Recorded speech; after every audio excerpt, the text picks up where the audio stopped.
மாணவர்கள் அனைவருக்கும் வணக்கம். காமராஜர் பயிற்சி மையம் திருச்சி. எல்லாரும் இப்போ 2ஆம் நிலை காவலர் தேர்வுக்கு சிறப்பாக தயாராகிட்ருக்கீங்க இல்லையா? எழுத்து தேர்வுக்கு சிறப்பாக தயாராகிட்ருக்கீங்க. அதாவது 3644 காலி பணியிடங்கள் கொண்ட 2ஆம் நிலை காவலர் தேர்வில் வெற்றி பெற்று நானும் ஒரு காவலனாக மிளிர்வேன் அப்படின்ற நம்பிக்கையோடு படிச்சுட்ருக்கீங்க. மாணவர்களுக்கு வாழ்த்துக்கள். இப்போது ஒரு சில அடிப்படை புரிதல்கள் மாணவர்களுக்கு தெரியப்படுத்துவோம் அப்படின்றதுக்காக ஒரு வீடியோ பதிவு கொடுக்குறேன். மாணவர்கள், அதாவது இந்த பதிவில் இதை தான் படிக்கணும், இப்படி படித்தா போதும் அப்படின்னு சொல்கிறதுக்காக சொல்ல மாட்டேன். ஆனால் அடிப்படை புரிதல்கள் உங்களுக்கு இது வந்து நிறைய பயன் கொடுக்கக்கூடிய வகையில் இருக்கும். அதுதான் சொல்கிறேன். இப்போ டிஎன்யூஎஸ்ஆர்பி போர்டு வந்து அதாவது 2023 2ஆம் நிலை காவலர் தேர்வு நடத்தினாங்க. அதன் பிறகு கடந்த ஒரு 2 வருடமாக ரெக்ரூட்மெண்ட் வரலை, இப்போ தான் விட்டுருக்காங்க. ஸோ எல்லா மாணவர்களும் என்ன ஒரு எதிர்பார்ப்பு இருந்தது, மாணவர்கள் மத்தியிலையும் சரி பயிற்சி மையங்கள் மத்தியிலையும் சிலபஸில் ஏதாவது சேஞ்ச் இருக்குமா அப்படின்ற மாதிரி ஒரு சந்தேகம் இருந்தது. என்ன காரணம் அப்படின்னா 2020 2019 இந்த காலகட்டங்களெல்லாம் 2ஆம் நிலை காவலர் தேர்வு 80 மதிப்பெண்கள் கொண்டதாக இருந்தது. அதுலேயும் ஜிகே பிரிவில் 50 மதிப்பெண்களில் 6-7 வினாக்கள் வந்து கணித பிரிவிலேருந்து இடம்பெறும். இதெல்லாம் இப்போ உங்களுக்கு சொல்கிறதெல்லாம் வெரி யூஸ்ஃபுல்லான தகவல்கள், பார்த்துக்கோங்க. 6-7 வினாக்கள் கணித பிரிவிலேருந்து இடம்பெறும். கூடவே தமிழ் வினாக்களும் இங்கே ஜிகேலே வந்துடும். சைக்காலஜியில் 30க்கு 30 வினாக்களும் முழுக்க சைக்காலஜியாகவே இருந்தது. ஆனால் இப்போ இந்த 2022 23 இந்த காலகட்டங்களில் 70 வினாக்கள் அடங்கிய தேர்வாக மாற்றினாங்க. 2ஆம் நிலை காவலர் தேர்வுக்கு மாற்றிட்டு 45 பொது அறிவு, 25 உளவியல் அப்படின்னு பண்ணாங்க. சிலபஸும் என்ன பண்ணாங்க, ரொம்ப அழகாக பிரித்து மாடல் கொஸ்டின் அப்லோட் பண்ணி வச்சுருந்தாங்க. மாதிரி வினாத்தால் என்ன சொல்லியிருந்தாங்க கிளியராக, அதாவது ஆர்ட்ஸ் பிரிவில் வரலாறுலேருந்து 9 கேள்வி, புவியிலிருந்து 9 கேள்வி, குடிமையிலிருந்து 5 கேள்வி, பொருளாதாரத்திலிருந்து 4 கேள்வி என மொத்தம் 27 வினாக்கள் ஆர்ட்ஸ் பிரிவிலிருந்தே கேட்போம் அப்படின்னு தெரியப்படுத்தியிருந்தாங்க. அறிவியல் பிரிவில் இயற்பியல், வேதியியல், உயிரியல், தாவரவியல் எல்லாம் சேர்த்து 10 வினாக்களும் 8 நடப்பு செய்திகள் அடங்கிய ஒரு வினாத்தால் மொத்தம் 45 வினாக்களுக்கு 2ஆம் நிலை காவலர் தேர்வுக்கு பொது அறிவு பிரிவில் இடம்பெறும் அப்படின்னு சொல்லியிருந்தாங்க. இது உங்களுக்கு தெரியும். உளவியல் பிரிவில் 25 வினாக்கள் சொல்லியிருந்தாங்க. அதில் 20 வந்து உளவியல் சார்ந்தும் 5 தமிழ்லேருந்து கேட்போம், பொது தமிழ்லேருந்து கேட்போம், 10ஆம் வகுப்பு தரத்திலான பொது தமிழ்லேருந்து கேட்போம்னு சொல்லியிருந்தாங்க. மாணவர்கள் இதை எதிர்நோக்கி தான் நம்ம படிச்சுக்கிட்டு இருந்தோம். இப்போ என்ன சந்தேகம் வந்துச்சுன்னா, இப்போ 2 வருடமாக நோட்டிஃபிகேஷன் விடாதனால ஏதாவது ஏன்னா சிலபஸ்லாம் எடுத்துட்டாங்க. போர்டில் இருந்த சிலபஸை வெப்சைட்டில் இருந்ததை எடுத்துகிட்டு என்ன பண்ணாங்க, மாதிரி வினாத்தாள்களையும் எடுத்துட்டாங்க. அதனால் மாணவர்களுக்கு ஒரு குழப்பம் இருந்துச்சு. ஏதாவது கொஷின் மாற்றி கேட்பாங்களா? இந்த உளவியல் பிரிவில் 25 வினாக்களில் தமிழ் தகவல்கள், அதாவது மொழித்திறனை கையாளும் விதத்துக்காக கேட்குறாங்கள ஒரு 5 கேள்வி தமிழ்லேருந்து, கம்யூனிகேஷன் ஸ்கில்ஸ் சொல்கிறோம்ல, அந்த 5 கேள்வி எடுத்து பொதறிவு பிரிவில் எதுவும் மாற்றிட்டு 25 உளவியலே கேட்பாங்களா அப்படின்ற மாதிரி ஒரு சந்தேகம்லாம் இருந்தது.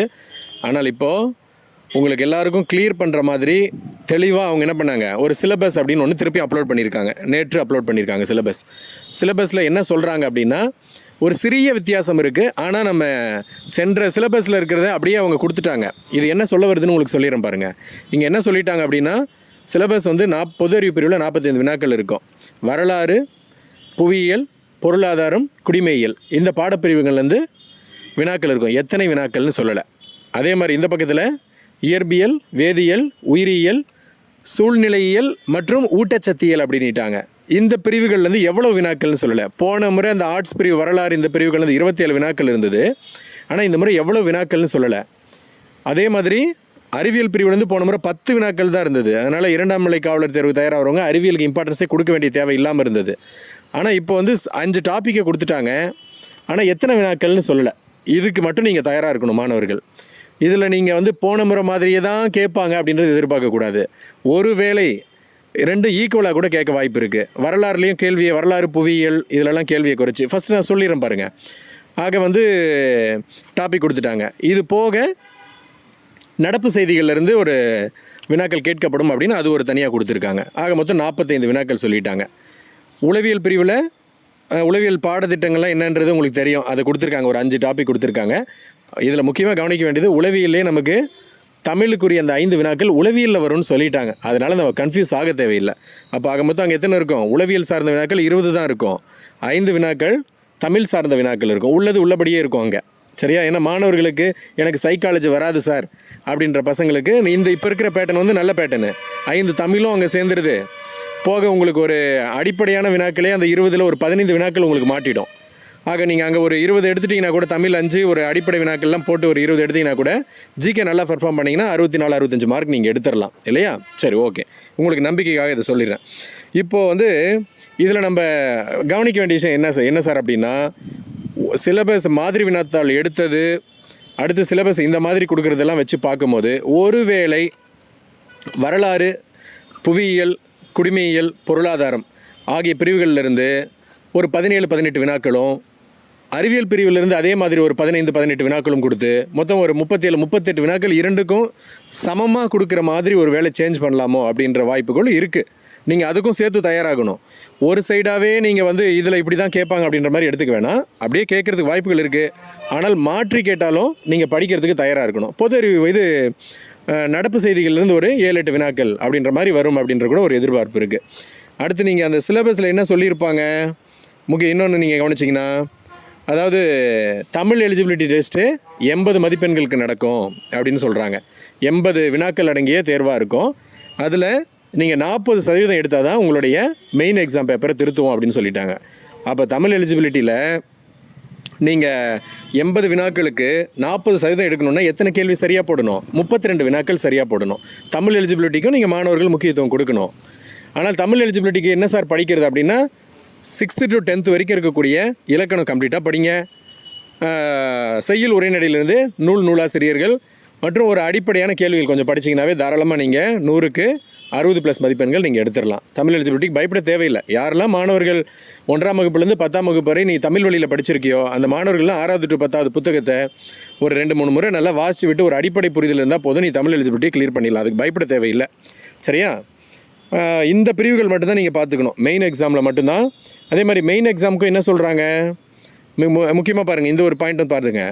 மெயின் எக்ஸாம் பொறுத்த வரைக்கும் 70க்கு, அதாவது மொத்த வினாக்கள் 70, அந்த 70க்கு 25 கேள்விகள் நீங்கள் சரியாக போட்டிருந்தா தான் 35% நீங்கள் கிளியர் பண்ண மாதிரி இருக்கும். பாஸ் மார்க் வந்து எவ்வளோ சொல்கிறாங்க?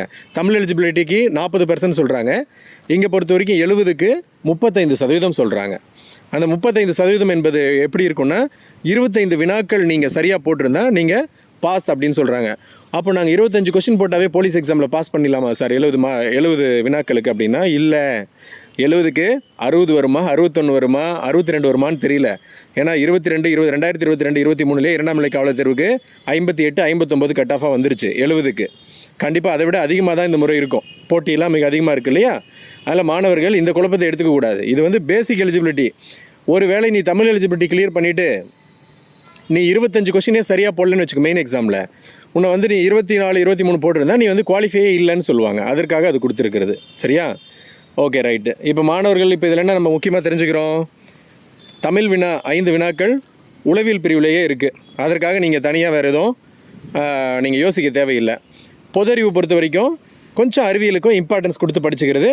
இன்னைக்கு ஒரு வேளை கடினமாக அறிவியலும் சேர்த்து கேட்டாலே எழுதுகிற மாதிரி இருந்துக்கணும். ஒரு பிரிவாகவே போன முறை மாதிரியே இருக்கும்னு எதிர்பார்த்து போகக்கூடாது. அது மாதிரியே கேட்போம், நம்புவோம்.